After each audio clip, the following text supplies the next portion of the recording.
بسم اللہ الرحمن الرحیم۔ السلام علیکم۔ سیکنڈ ایئر آج اب ہم یہاں سے جو ہے وہ شروع کریں گے اپنی تشریح۔ اقبال نے سچے مومن کی یوں تعریف کی ہے، یہاں تک کر لی تھی، اور اب اس جو ہے وہ ان اشعار کی ہم جو ہے وہ تشریح دیکھتے ہیں کہ علامہ اقبال جو ہیں وہ کیا کہہ رہے ہیں، مومن کی تعریف کیا کر رہے ہیں۔ مومن کی تعریف وہ یہ بتا رہے ہیں کہ ہر لحظہ ہے مومن کی نئی شان نئی آن، گفتار میں کردار میں اللہ کے برہان۔ ہر لمحہ ہر لحظہ ہر لمحہ جو مومن ہے اس کی ایک نئی شان و شوکت، اور اس کے اندر ایک نیا ولولہ، نئی جو ہے وہ شان اور نئی آن بان، یعنی سج دھج، اس کی آن بان سج دھج آن، اس کی شان و شوکت، اس کے جو ولولے ہیں وہ کیا ہیں، ہر لمحہ جو ہے وہ بدلتے ہوئے دکھائی دیتے ہیں۔ اور اپنی گفتگو میں گفتار، اپنی گفتگو میں اور اپنے عمل میں کردار، اپنے عمل میں جو ہے وہ کیا ہے، اللہ کی برہان، برہان کہتے ہیں دلیل کو، وہ اللہ کی دلیل ہر چیز میں، اس کے ہر عمل میں جو ہے، اس کی گفتگو میں، اس کے عمل میں اللہ کی نشانی اور اللہ کی دلیل دیکھی جا سکتی ہے۔ وہ اللہ کے حکم کے علاوہ کوئی کسی قسم کی نہ بات کرتا ہے اور نہ اس کا عمل ہوتا ہے۔ قہاری و غفاری و قدوسی و جبروت، یہ چار عناصر ہوں تو بنتا ہے مسلمان۔ نیکسٹ کیا تعریف بتا رہے ہیں، کس کی، مومن کی تعریف جو ہے وہ بتا رہے ہیں۔ قہاری قہر نازل کرنے والا، غفاری غفار معاف کرنے والا، قدوسی عیبوں سے پاک، جبروت عظمت والا، شان و شوکت والا۔ چار چیزیں بتائی ہیں، یہ سب اللہ کی صفات ہیں۔ قہر نازل کرنا بھی، معاف کرنا بھی، عیبوں سے پاک ہونا بھی، اور شان و شوکت بھی، جبروت، یہ اللہ تعالیٰ کی صفات ہیں۔ اور اللہ تعالیٰ فرماتے ہیں کہ میری صفات اپنے اندر پیدا کرو۔ کہہ رہے ہیں یہ چار عناصر، یہ چار چیزیں ملیں تو ان کے ملنے سے مسلمان بنتا ہے۔ دیکھیں، عمل اور گفتار میں اللہ کی جو ہے وہ دلیل ہے، اور وہ کیا ہے، مسلمان تب بنتا ہے جب اس میں یہ صفات اللہ تعالیٰ کی موجود ہوں، یعنی کفار کے سامنے وہ قہر نازل کرنے والا ہو، مسلمانوں کے سامنے وہ معاف کرنے والا ہو، اور وہ بے عیب، اس میں کوئی کسی قسم کی جو ہے وہ نہ ہو، برائی نہ ہو، اور وہ عظمت اور شان و شوکت والا ہو۔ یہ چیزیں جو ہیں ان کے ملنے سے مسلمان بنتا ہے، اور یہ نشانیاں ہیں مسلمان کی۔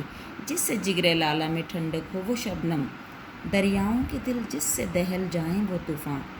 نیکسٹ کیا تعریف بتا رہے ہیں، نیکسٹ کیا جو ہے وہ تعریف کر رہے ہیں علامہ اقبال، کہ لالہ کے جگر میں جس سے ٹھنڈک پہنچے وہ شبنم ہے مسلمان مومن۔ وہ جو ہے وہ اس کی یہ خاصیت ہے کہ وہ دوسروں کے جگر جو ہیں وہ ٹھنڈے کرنے والا ہو۔ جگر کا ٹھنڈا رہنا ضروری ہے جسم کے لیے۔ لالہ کا جگر یہاں پہ جو ہے وہ بتا رہے ہیں، تو کہہ رہے ہیں کہ ایک طرف تو وہ اتنا نرم ہو کہ دوسروں کو جو ہے وہ سکون پہنچانے والا ہو، لالہ کے جگر میں جو ہے وہ ٹھنڈک پیدا کرنے والا ہو، ایسی وہ شبنم بن جائے۔ شبنم صاف شفاف وہ قطرے جو صبح کے وقت جو ہیں وہ آسمان سے گرتے ہیں۔ ایک طرف تو اس کی یہ جو ہے وہ صفت ہو کہ اس کا پانی جو ہے وہ روح افزا ہو، روح کو بڑھانے والا ہو، اور جگر میں ٹھنڈک پیدا کرنے والا ہو۔ دوسری طرف اس کے اندر یہ صفت ہونی چاہیے کہ دریا جو کہ اپنے اندر ایک بہت طاقت رکھتا ہے، جس کے پانی میں یہ خاصیت ہوتی ہے کہ وہ بڑے بڑے بند بھی جو ہے وہ توڑ دیتا ہے، اور جب وہ اتنا بڑا پانی کسی چیز پر حملہ کرنا چاہے تو اس کے سامنے کوئی چیز ٹک نہیں سکتی، وہ طوفان بن جائے، دریاؤں کے دل بھی جس سے جو ہیں وہ دہل جائیں، ڈر جائیں، خوف زدہ ہو جائیں، وہ ایسا طوفان بنے، یعنی اس کے اندر اتنی طاقت ہو کہ دریا بھی اس سے جو ہیں وہ گھبرائیں، بڑی سے بڑی طاقتیں جو ہیں وہ کیا ہوں، وہ اس کے سامنے زیر ہو جائیں، وہ اس کے سامنے گھبرا جائیں، اس کی یہ طاقت اور اس کا یہ ولولہ ہونا چاہیے۔ اقبال نے اپنی قوم کو یہ کہہ کر جگایا اور اکسایا، یعنی جگایا بھی اور انہیں مائل کیا۔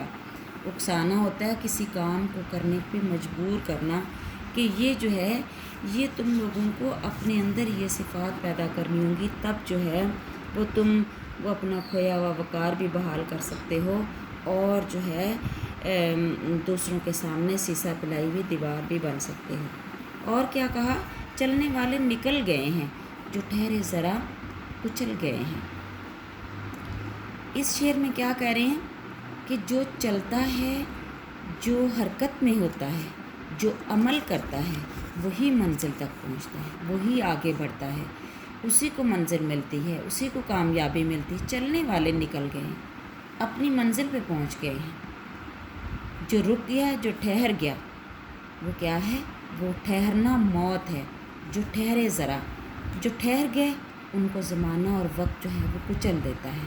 اس لیے آگے بڑھنا، اس میں حرکت کا پیغام ہے، اس میں آگے بڑھنے کا پیغام ہے، اس میں عمل کا پیغام ہے کہ مسلمانوں کو کیا کرنا چاہیے، اس وقت کس امر کی ضرورت ہے، کون سا عمل اختیار کرنا چاہیے۔ اپنے رہنماؤں کی پکار سن کر مسلمان قوم ترقی کی راہ پر کچھ چلنے تو لگی، لیکن جا بجا ٹھوکریں کھاتے ہوئے۔ کچھ تھوڑی بہت ان کو عقل شعور آ تو گیا۔ رہنماؤں کی بات سننے سے مسلمان قوم پر ترقی کی طرف جانے کی کچھ لگن تو پیدا ہوئی، کچھ آرزو، کچھ خواہش تو کرنے لگے، لیکن ابھی وہ پوری طرح سنبھل نہیں پائے تھے۔ جا بجا ٹھوکریں کھا رہے تھے، جا بجا جو ہے وہ تذلیل کا نشانہ بن رہے تھے، کیونکہ ابھی جو ہے ان کو مکمل طور پر لائحہ عمل جو ہے وہ ان کے سامنے نہیں تھا کہ ہمیں کس کی رہنمائی میں چلنا ہے اور کون سا لائحہ عمل اختیار کرنا ہے جو ہمیں منزل تک پہنچا دے۔ معاشی حیثیت سے وہ اپنے ہمسایوں سے کہیں پیچھے رہی۔ ہمسایوں سے مراد ہندو مراد ہیں، یعنی جو معیشت کی بات ہے، جو روپے پیسے کا معاملہ ہے، اس میں بھی وہ ہندو ان سے کہیں آگے نکل گئے۔ تجارت میں، تعلیم میں، بڑے عہدے جو ہے وہ لینے میں ہندو کہیں مسلمانوں سے آگے نکل گئے، کیونکہ انہوں نے وقت کو دیکھ لیا تھا کہ اب ہمیں کس طور جو ہے وہ چلنا ہے اور کس طرح سے جو ہے وہ اپنی منزل تک جو ہے وہ پہنچنا ہے۔ تعلیمی حیثیت سے وہ ضرور کچھ بڑھی، لیکن پھر بھی پسماندہ رہی۔ کچھ لوگ تعلیم کی طرف راغب ہوئے۔ علی گڑھ تحریک نے بہت اثر جو ہے وہ ڈالا، اور سر سید کی تحریک نے مسلمانوں میں جوش ولولہ پیدا کیا کہ ہمیں جدید علوم سیکھنے چاہیے اور ان کی طرف راغب ہونا چاہیے، ورنہ جو ہے دوبارہ سے عزت بحال کرنا ممکن نہیں ہے۔ لیکن کہہ رہے ہیں پسماندہ، پھر بھی جو ہے وہ کیا ہوئی، پھر بھی پیچھے رہی، پھر بھی ہندوؤں جیسی جو ہے وہ تعلیم یا اس طرح کا جو ہے وہ اپنے لیے مقام اور مرتبہ نہ حاصل کر سکی۔ البتہ اپنی قومی زبان و ادب کو اس نے باوجود اپنے انحطاط کے خوب چمکایا۔